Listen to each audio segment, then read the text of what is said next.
सपना अपने जीजा मुन्ना से अक्सर हंस हंस कर बातें किया करती थी, मजाक करती थी, घंटों फोन पे लगा करती थी। लेकिन उसका पति रविशंकर को ये बात बिल्कुल पसंद नहीं था। उसने अपनी पत्नी सपना को मना करा कि अब तुम्हारी शादी हो गई है, जीजा जीजा करना बंद करो, वरना ये हमारे रिश्ते के लिए बिल्कुल भी अच्छा नहीं होगा। सपना पलट कर जवाब देती है अपने पति को, मैं अपने जीजा के लिए तुम्हें छोड़ सकती हूँ, लेकिन तुम्हारे लिए अपने जीजा को नहीं छोड़ सकती हूँ। अब यहीं से दोस्तों कहानी की और घटना की शुरुआत होती है। ये घटना बे सस्पेंस है, थ्रिलर है और एक मिस्ट्री है, जो मिस्ट्री किसी के सामने नहीं आएगी। ये कत्ल क्यों हुआ, क्या संबंध थे साली के जीजा से। उत्तर प्रदेश का मेरठ, सपना की बड़ी बहन का शादी मुन्ना से हो जाता है। उस वक्त सपना काफी छोटी थी और उसी वक्त उसके माता पिता का देहांत हो जाता है। सपना की देखभाल के लिए कोई नहीं था, तो उसके जो जीजा थे मुन्ना, उसे कम उम्र में अपने साथ अपने घर ले आते हैं। वो अपनी साली सपना का सारा खर्च उठाते हैं, खाना पीना से लेके कपड़ा लत्ता, स्कूल पढ़ाई वगैरह की सब कुछ। जीजा साली का प्यार अपने चरम पे था, जैसा कि हर जीजा साली के रिश्ते में होता है। लेकिन उनके बीच क्या संबंध थे, सच में उनका रिश्ता पवित्र था या फिर उनके बीच अवैध संबंध थे, इसका खुलासा नहीं हुआ। सपना बड़ी हो चुकी थी, उसकी शादी की उम्र हो चुकी थी, तो उसके जीजा डिसाइड करते हैं कि अब सपना का शादी कर दिया जाए। वो एक लड़का देखते हैं जिसका नाम था रविशंकर, उससे उसकी शादी तय कर दी जाती है। दोनों के घर वाले राजी हो जाते हैं। अब सपना जो है कि शादी के बाद चली जाती है रविशंकर के यहाँ पे, लेकिन वहां पे कुछ विवाद होना स्टार्ट हो जाता है, क्योंकि जो सपना थी वो हर वक्त जीजा जीजा जीजा कहती थी। वो हर छोटी छोटी बातों पे अपने जीजा जी से राय लेती थी। वो दिन दिन भर बात किया करती थी। उसे जब भी मौका मिलता वो अकेले में अपने जीजा से मिलने चली जाती, या फिर रविशंकर जब अपने घर पे नहीं रहता तो उसके जीजा जी घर पे मिलने आ जाते थे। अब यहाँ से रविशंकर का जो है कि शक गहरा होने लगा था। रविशंकर अपने रिश्ते को सुधारना चाहता था। वो सपना को काफी प्यार करता था, क्योंकि उसे पता था कि बचपन में ही इसके माता पिता दुनिया छोड़ के चले गए, तो उसे माँ बाप का प्यार नहीं मिला, तो वो सारा प्यार मैं दूंगा। वो एक अच्छी पत्नी थी, रविशंकर का कहना ऐसा था। लेकिन उसके जीजा ने उसकी जिंदगी में जहर घोल दिया। दरअसल रविशंकर इसका विरोध करता था कि तुम्हारी शादी हो गई है, अब जीजा जीजा का चक्कर छोड़ो, हर बात को बताना उचित नहीं है, अपने जीजा को दिन भर बात करना उचित नहीं है, उसका मेरे पीछे आना उचित नहीं है।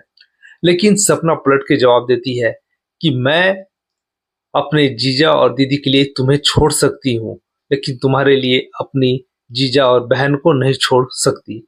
ये बातें सुनकर रविशंकर का खून खौलता था। वो उसके जीजा को देखना नहीं चाहता था। ऐसा लगता था उसे कि उसे रास्ते से हटा दे। वो उसके जिंदगी का आड़ा है, रोज मतलब कि रुकावट है। अब ये सब विवाद होते रहता है, लेकिन एक दिन ऐसा तीज का त्योहार आता है, तो रविशंकर बोलता है कि चलो मैं तुम्हें तुम्हारे दीदी और जीजा के यहाँ यानी कि तुम्हारे मायके पहुंचा देता हूँ। तो सपना जो है कि मना कर देती है। लेकिन उसी शाम को उसके जीजा आते हैं कुछ सामान लेके तीज का, और वो अपने जीजा के साथ चली जाती है। इस वक्त जो रविशंकर था दुकान पे था, लेकिन जब रविशंकर रात में घर आता है तो उसे पता चलता है कि उसके जीजा आए थे लेने के लिए और वो चली गई। तो रविशंकर को वहां पे बहुत जोर का गुस्सा आता है, क्योंकि पत्नी उसकी थी। जब उसने पूछा कि चलो मैं तुम्हें छोड़ देता हूं, तो उसने मना कर दिया। लेकिन जीजा आए तो जीजा के कहने पे चले गए। जीजा से इतना लगाव है, जीजा सब कुछ है, पति कुछ भी नहीं है, ऐसा सोचा रविशंकर ने। और उसके दिमाग में जो है कि गुस्से की लहर दौड़ पड़ी। उसे अपमान लगा, अपना बेइज्जती लगा। उसे अपने पति होने का भी कुछ एहसास नहीं हो रहा था कि मेरे से ज्यादा तो इम्पोर्टेंट इसका जीजा है। तो वहां से रविशंकर डिसाइड कर लेता है कि अब इसको रास्ते से हटाना होगा। तो 2 अगस्त को पहुंच जाता है सपना के जीजा और दीदी के घर यानी कि उसके मायके पहुंच जाता है रविशंकर। पहुंचने के बाद वो अपनी पत्नी को यानी कि सपना को बोलता है कि तुम अपनी आंखें बंद करो, मैं तुम्हारे लिए गिफ्ट लाया हूँ, एक गले का हार लाया हूँ, पहनाऊंगा।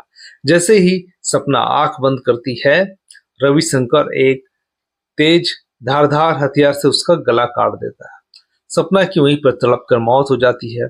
उसके बाद रविशंकर 112 नंबर पे पुलिस को कॉल करता है और कहता है कि मैंने अपनी पत्नी का कत्ल कर दिया हूँ, आइए और मुझे अरेस्ट कर लीजिए। पुलिस उस घर पे पहुंचती है और जब दरवाजा खोलने की कोशिश करती है तो अंदर से लॉक था तो नहीं खुलता है।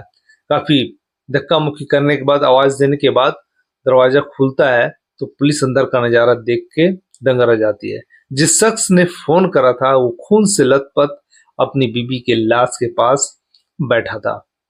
पुलिस रविशंकर को अरेस्ट करती है और न्यायिक हिरासत में भेज देती है। उस पे मर्डर का मुकदमा दर्ज हो जाता है। लेकिन यहाँ से ये बात साबित नहीं हो पाता है कि क्या सच में सपना का अवैध संबंध उसके जीजा से था, क्योंकि पुलिस आगे की छानबीन करना बिल्कुल उचित नहीं समझेगी, क्योंकि मर्डर हो चुका था, कातिल भी वही था, केस तो ऑलरेडी सोल्व था। तो पुलिस को क्या लेना देना कि उसकी बीबी सपना का उसके जीजा से अफेयर था या नहीं था। आप कमेंट बॉक्स में कमेंट करके अपनी राय दे कि सच में हो सकता है कि सपना का अपने जीजा मुन्ना से अवैध संबंध हो।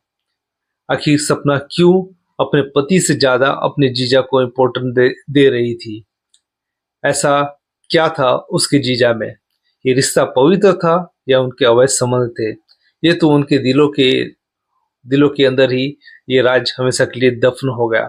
लेकिन जरा सा ये सपना को सोचना चाहिए था और उसके जीजा को भी सोचना चाहिए था कि शादी हो गई है तब उसके घर गृहस्थ में खुशहाल रहने दिया जाए, ना कि लड़की की जिंदगी में गृहस्थी में ज्यादा दखल दिया जाए। ऐसी दखल अंदाजी भी कई बार लड़की की घर को तोड़ देता है। कमेंट बॉक्स में अपनी राय जरूर दें, चैनल को सब्सक्राइब करें। आज के वीडियो में इतना ही, फिर मिलते हैं आपसे अगले वीडियो में।